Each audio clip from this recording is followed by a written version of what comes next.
As we move from summer into fall, we're getting some cooler weather, and we're not getting as many growing degree units each day that we normally do.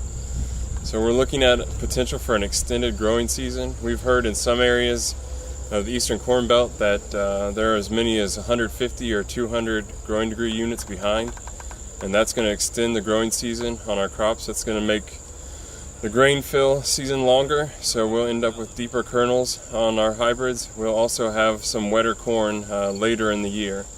So something to keep in mind with these more mild temperatures, where we're normally seeing high 70s or up into the 80s during the day, and we're only getting up into the high 60s or low 70s, that there's a significant difference in the amount of heat units, and in some cases we're only getting about half as many as normal. With the weather we've had this year, very wet and humid and a lot of disease pressure out there, at this point in the season for both corn and soybeans, it's really too late to make any kind of difference in terms of a fungicide application. So the important thing to do now is to scout your field, see what diseases are out there, determine what diseases could be a problem next year, that the diseases that linger or overwinter in the residue, and then choose hybrids or varieties next year that have strong resistance to those diseases. In soybeans, the biggest issues we've seen are black bacterial leaf blight. We've also seen some frogeye. Not enough frogeye in most areas to warrant an application of fungicide, but it is more prevalent this year than it has been in the past few years.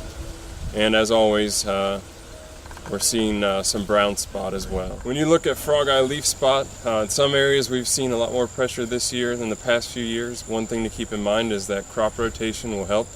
So rotating away from soybeans to corn for a year or two will help get rid of that residue and some of that inoculum that's out there. If you have seen frogeye in your fields more so than normal, just keep an eye on that and make your management decisions in the future based on that. Starting in the 2016 growing season and into the 2017 growing season, we did the corn emergence study here at our plot near our office in Washington Courthouse. So basically what we're looking at is with all the technological options we have on our planters, we can do very specific things in terms of planting and spacing, and there's a lot of focus on picket fence stands.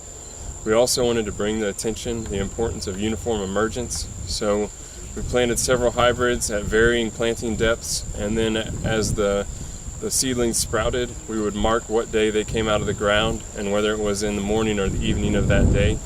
And then at the end of the year, we weigh the ears, count the kernels, and estimate yield based on the ear size.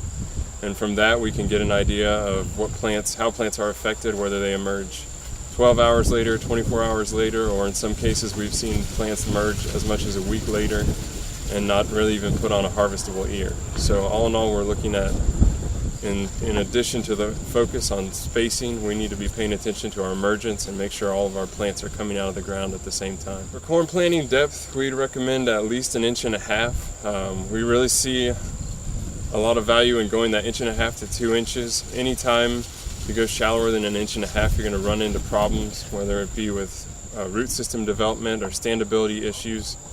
That corn really needs to be planted at a minimum of 1.5 inches, but going up to 2 or 2.5 works for some guys, but that 1.5 to 2 inches is really where we see a lot of success. We have seen some trends that have emerged in terms of important things to keep in mind at planting. One key issue is down pressure. I think it's often overlooked, but you need to make sure that you're applying the correct amount of down pressure and that your planter has a correct amount of weight to get those openers down in the ground, to get that seed planted at the depth you have it set for. Obviously, planting conditions are critical. You need good seed to soil contact, and you need to plant when moisture and temperature are adequate for emergence.